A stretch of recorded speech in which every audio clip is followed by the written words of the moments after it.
Salut, c'est Sonny et aujourd'hui j'ai le plaisir de vous faire redécouvrir un des humoristes et acteurs les plus jeunes et populaires en France. Vous l'adorez car il vous a fait rire à travers de nombreux sketchs et il vous a également fait voyager avec sa comédie que vous connaissez tous, Les Nouvelles Aventures d'Aladin. Je vous parle bien sûr de Kev Adams et on découvre maintenant, sans plus attendre, ses 10 conseils pour réussir.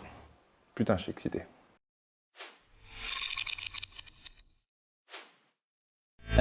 En fait, je crois que le succès, je réagis avec vous évidemment pour rire, mais c'est pas quelque chose sur lequel je m'attarde beaucoup. Je trouve que c'est génial et je trouve que c'est super et je suis conscient de la chance que j'ai d'en avoir. Vous vivez à chaque minute, Bien sûr, franchement. mais c'est pas une fin en soi, c'est ça que je veux dire. Je crois que les films sont une fin en soi, les spectacles sont une fin en soi, c'est des choses qui vont rester, qui auront une marque. Le succès, c'est le temps d'un instant. C'est un moment, une époque, un moment où le public et le projet concordent et ça fait ce truc magique. Mais je crois qu'il faut assez de recul et il faut être conscient du fait que c'est pas quelque chose qui est éternel et c'est quelque chose qu'on doit remettre en question à chaque fois, à chaque film, à chaque spectacle.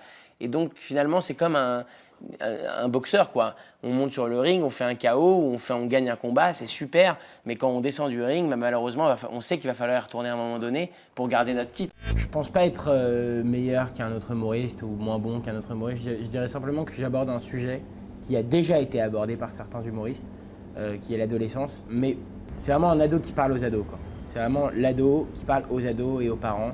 Alors en disant voilà, on vous a parlé d'adolescence à travers beaucoup de sketchs. Dans l'humour, c'est un sujet qui revient souvent. Au Manoff, Elise Moon, tout ça. Ils adorent faire ce genre de choses. Ah, les adolescents, les adolescents, des trucs comme ça. Et je me suis dit, ok, il faut vraiment que je fasse l'image des ados comme elle est vraiment, quoi. Tous les adultes, ils se foutent de la gueule des ados. Bah regardez l'ado qui va se foutre de la gueule des adultes maintenant. Ah oui, ça aussi, c'est un truc qui vous énerve grave, vous les adultes. Le fait que nous, les jeunes, on ait un peu le pantalon baissé. Ça vous énerve! Et d'ailleurs, vous avez une vanne pour ça, une vanne qu'à vous, une vanne d'adulte. Vous dites, oh là là, on dirait qu'il a fait caca dans son pantalon, ouais. Ouais, il y a eu, bien sûr, c'est pas bon pour ta carrière. Il y a eu, on croit pas à ce projet. Il y a eu, le public de Kev n'ira pas voir un film comme celui-là. Il y a eu, le public n'ira pas voir un film comme celui-là. Il y a eu, c'est un sujet trop tendu, vous le traitez avec le rire, mais vous êtes fou. Il y a eu, c'est un film super, mais sans Kev. C'est pas du tout avec Kev Adams qu'il faut faire ce film-là. Il y a eu... Ça vous a blessé, ça, ou au Bien contraire, sûr que ça vous blesse. a, Bien ou sûr au que ça contraire, ça touche. vous motive?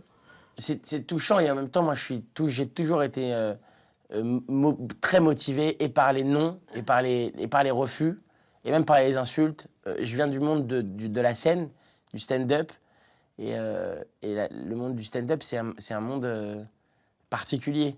Le monde des scènes ouvertes parisiennes, on essaye de se faire une place, d'avoir 6 minutes. Si t'as pas un minimum la rage, tu vas te faire étouffer en 4 minutes 15, quoi. Donc moi j'ai ça me plaît, ça fait partie de moi. Et plus les gens disaient non, effectivement, plus je me disais c'est sûr et certain que je vais faire ce film. Je comprends pas les gens qui prennent le temps de dire de toute façon c'est de la merde, on tient à te dire que c'est de la merde et tu pues la merde. Mais tu vois, à chaque fois je me dis Ils ont 12 ans, quoi. Les amis, vous n'avez rien à faire dans la des journée, gamins. quoi.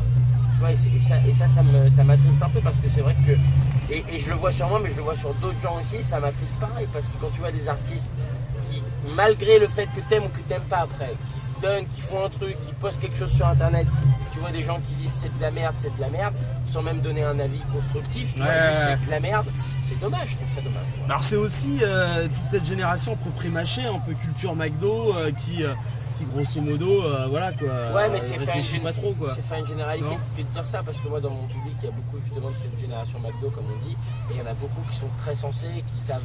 Moi je me suis déjà fait critiquer par des gens très jeunes mais de manière très constructive. Voilà, ça c'est bien, par contre ça m'a pas plu parce que ça m'a refroidi à ce moment-là, etc. Putain, ça c'est bon, tu vois. Non seulement ça fait pas de la peine, mais en plus ça t'apprend des trucs Ouais, et ça t'aide à construire ton spectacle qui aussi, viennent quoi. du public directement, tu vois. Beaucoup d'échecs. Qu'est-ce qu'on vous disait? Pourquoi ça marchait pas à ce moment-là? Vous n'avez pas la tête de l'emploi. Il y a quelque chose qui m'a beaucoup fait rire. Je l'ai dit souvent cette phrase, mais j'ai besoin de le dire parce que c'est une très jolie vengeance pour moi, et une vengeance saine, celle du travail. J'ai fait le casting pour un film qui s'appelle LOL, qui avait très bien marché à l'époque en France. Et je faisais le casting pour un des rôles principaux. Et la directrice de casting m'a dit pardonne-nous, mais on n'a pas l'impression que tu as le physique pour plaire aux ados. Et Vous avez bien vengé, là. J'ai Ouais. répondu, bah, écoutez, je suis désolé, mais qu'est-ce que vous entendez par là? Et elle m'avait dit, bah, vous savez, ce physique qui plaît aux jeunes filles, Ouais. un peu beau gosse ténébreux et tout ça, malheureusement, c'est pas vous, vous êtes plutôt le grand clown souriant. Et je pense pas que c'est ça qui va plaire à notre cœur de cible. Donc ça me fait toujours un peu rire parce que la preuve qu'il n'y a pas de règle et la preuve que à force de travail, on peut séduire, j'allais dire, tous les publics. Il faut simplement se donner des objectifs et avoir envie, très envie de les atteindre. Excusez-moi de vous couper. Si vous appréciez cette vidéo, n'oubliez pas de nous laisser un pouce en l'air en cliquant sur le pouce en l'air en bas à droite de la vidéo. Et si elle ne vous plaît pas, de nous tracher dans la section commentaires. Et dans tous les cas, de vous abonner à notre chaîne argentrepreneur.com pour plus de vidéos comme celle-ci. On reprend. Qu'est-ce que tu veux que je te dise, Nico? Comment, Clément? Je suis même pas redescendu encore de ce nuage-là, pour être très honnête. Ouais. C'est-à-dire que Gad Elmaleh, je l'ai toujours dit, a été l'homme qui m'a donné envie de monter sur scène. Si on m'avait dit à 10 ans, à 12 ans, à 15 ans, à 17 ans, à 20 ans, Tu vois, lui? tu vas monter sur scène avec Gad Elmaleh, j'aurais dit, c'est impossible. C'est impossible. Moi, je me rappelle très bien que les premières fois où on montait sur scène ensemble, j'étais presque un spectateur sur scène. Ouais, pendant 2 secondes, quoi. Ah ouais, Une et fois que parfois la- pendant longtemps. Ouais. Et puis ensuite, évidemment, on a écrit le spectacle, et puis j'ai trouvé ma place, et je l'ai trouvé génial, et il m'y a aidé beaucoup. Et évidemment, au bout d'un moment, l'équilibre était parfait, on s'est trouvé sur scène. Ce soir, mesdames, mesdemoiselles, messieurs, il y aura du rire, de la magie et des chansons. Du cirque, des animaux, des cosmonautes. Il y aura des animaux. Y a pas. Là, tu pars dans des délires, y a pas. On a préparé plein de trucs, y a pas ces trucs que tu dis. Je sais là. qu'il n'y a pas, mais on s'en fout, ils vont oublier. Ils vont après. rien oublier, ils ont payé, ils sont à Amiens, à la sortie, ils vont dire c'était où les animaux Mais et tout. laisse-moi alors, ok. Pour moi, Ouais, voilà, mais on vous fait en du rêvez cinéma. on rêve forcément aussi d'être reconnu par ses pairs. Et... Bien sûr. Et ça me fera très plaisir si je le suis un jour, et ça me frustrera pas si je le suis pas un jour. Vraiment. Vraiment pas. Même si je me le dis, comme beaucoup d'acteurs, j'ai envie d'avoir mon petit prix pour moi. Mais je crois qu'il y a un côté malsain. J'ai toujours été un team worker. J'aime bien penser à l'équipe. Et c'est vrai que sur un film de cinéma, il y a toujours énormément de gens qui travaillent chacun dans leur secteur, qui se déchirent pour que ce soit au top dans leur secteur. Et je trouve que quand il y a beaucoup d'entrées, ça les remercie tous les secteurs. D'un coup, on dit à tout le monde, bah voilà, vous n'avez pas travaillé pour rien. Il y a beaucoup de gens qui ont été voir votre travail. Et j'ai fait tellement de castings où on m'a tège, tellement. Tu peux pas compter tellement j'en ai fait, quoi. Tellement de trucs où j'ai été avec tout l'espoir du monde en moi, tu vois, en me disant ça y est, cette fois je connaissais mon texte, j'ai allé, truc. Pour tout, hein, la télé, le ciné, le truc, tellement de fois je me suis dit, allez, putain, il faut que ça le fasse, il faut que ça le fasse. En plus, j'ai vu qu'il y avait des vues dans la salle. Et pour que ça le fasse malgré tout, Kevin a un plan B. Créer un spectacle où il sera l'unique vedette. D'où le fameux cahier à blagues, coécrit avec ses copains. Remontez-moi ce pantalon avec tes petits schémas que tu m'avais fait. J'ai déjà des idées pour un deuxième spectacle, mais je pense que ce sera complètement autre chose que de raconter ma vie et tout. J'essaie de trouver des thèmes. Moi, mon kiff dans le spectacle, c'est de faire des trucs que personne n'a fait encore. Personne n'a parlé des ados, alors je vais aller au fond de cette aventure qui est The Young Man Show.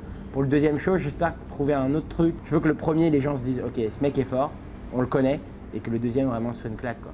Kev Adams, dans 2 ans, il fait quoi? Il joue au Madison Square Garden avec 4000 personnes en folie, en délire, qui sont dans le carrière, et 10 000 autres personnes après, qui sont comme des malades. Et moi je fais « Hey New York !» On fait « Waouh !» Et je fais « How are you tonight ?» Et ils font « Waouh !» Et c'est énorme. D'accord, c'est comme ça que tu vois le futur. Non, c'est comme ça que j'espère le futur. D'accord. Vous avez la tchatch, mais on disait c'est pas la tchatch de banlieue pauvre, etc. Ça a été un complexe à l'envers pour vous parfois? C'est-à-dire? D'être de bon milieu, de ne pas avoir à dire oui, je viens de telle cité, etc. Non. Non. Non, ça n'a jamais été un complexe. Au contraire, c'est une grande fierté. Je veux dire, je suis fier de ce que mes parents ont fait. Je sais que moi, mes grands-parents sont arrivés de Tunisie et d'Algérie dans les années 50 en France, avec rien, les mains dans les poches. Et c'était des gens qui avaient soif de travail, qui avaient envie de travailler. C'est des gens comme ça qui m'ont élevé. Mes grands-parents sont arrivés les mains dans les poches, ils ont construit quelque chose de petit, puis ce petit, ils l'ont transmis à mes parents qui ont essayé de faire quelque chose d'un peu plus grand. Et moi, à mon tour, j'essaie de faire quelque chose encore d'un peu plus grand pour mes enfants et pour les générations à venir. Je crois que le travail, c'est le secret de tout ça et c'est important de le préciser. J'aime bien le dire et le répéter parce que souvent, je croise des jeunes qui me disent comment on fait pour devenir une star et cette question est déjà erronée. Le but n'est pas de devenir une star, le but est de se réaliser, de faire quelque chose qui nous éclate, de se réveiller le matin en se disant c'est génial ce que je vais faire aujourd'hui. Et quand on a ça et quand on a cette volonté-là, ben, le travail devient un plaisir plus qu'une corvée. Et ben comme quoi, on n'a pas forcément besoin d'être vieux et tout fripé pour avoir un peu de sagesse. Kev Adams en est la preuve vivante. Et du coup, je pense que ça vaut la peine qu'on s'offre un petit récapitulatif. Donc le point 1, se remettre en question. 2, représenter la réalité. 3, avoir la rage. 4, apprendre de son public. 5, se donner des objectifs. 6, rien n'est impossible. 7, penser à son équipe. 8, persévérer. 9, faire ce qui n'a jamais été fait. Et 10, se réaliser. Je viens justement d'écrire un commentaire juste en dessous de cette vidéo vous disant quel était mon conseil préféré. J'adorerais savoir quel est le vôtre. Sinon, si vous n'avez toujours pas téléchargé notre nouveau livre Motivation, kit de survie, tuez le confort, votre vie en dépend, je vous encourage à le faire en cliquant sur le lien qui se trouve dans la description. Je vais y arriver. Et pour ceux qui veulent en savoir plus sur Kev Adams, vous trouvez le lien de sa chaîne YouTube également dans la description. J'en profite pour remercier Alex qui nous a demandé de faire cette vidéo. Si vous voulez connaître les 10 conseils pour réussir de quelqu'un en particulier, faites la même chose. Demandez-le dans les commentaires ci-dessous. Et maintenant, action!